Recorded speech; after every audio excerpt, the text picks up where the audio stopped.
Prenons deux roues dentées. Mettons la manivelle sur la première et tournons pour observer le sens de rotation.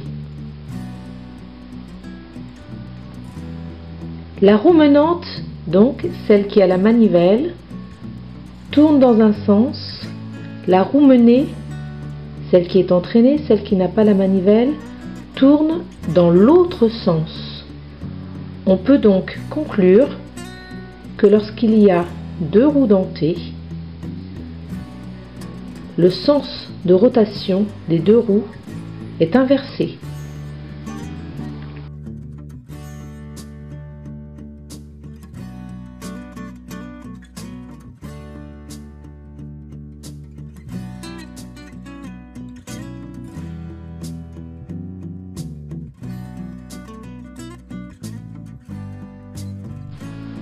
Ajoutons maintenant un pignon intermédiaire entre deux roues dentées. Observons cette fois le sens de rotation de chacune des roues. Tournons dans le sens des aiguilles d'une montre la roue menante, celle qui a la manivelle. On observe que la roue menée, celle qui est à la fin du parcours, tourne dans le même sens que la roue menante. Le pignon intermédiaire, lui, tourne en sens inverse.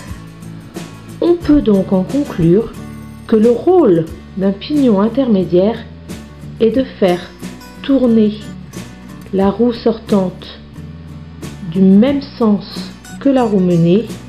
En d'autres mots, le pignon intermédiaire inverse le sens de rotation.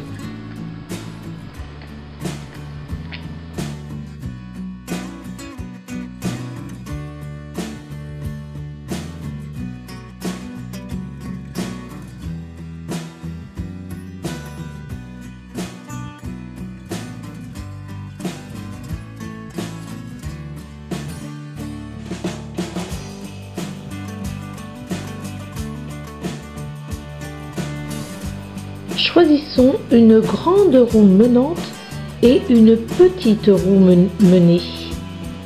Observons la vitesse de rotation. La manivelle est donc sur la grande roue et tourne lentement. On se rend compte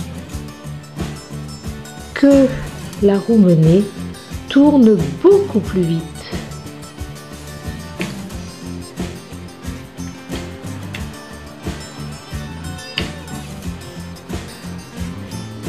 Une grande roue menante et une petite roue menée est un moyen de gagner énormément en vitesse.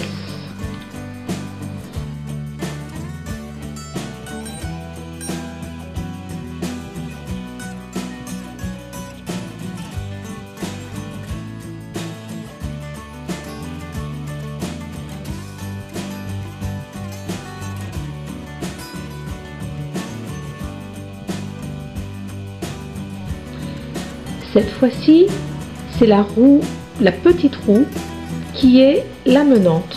C'est elle qui a la manivelle et la grande roue est menée. Observons les vitesses de rotation.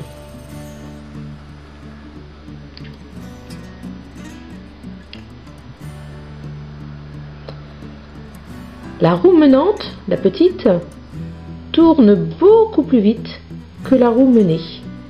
Et elle est très facile à tourner.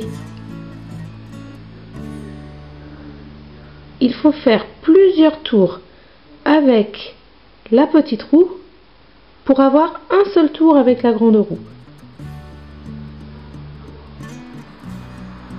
C'est un moyen de gagner en force, en puissance, puisqu'il est facile de tourner la menante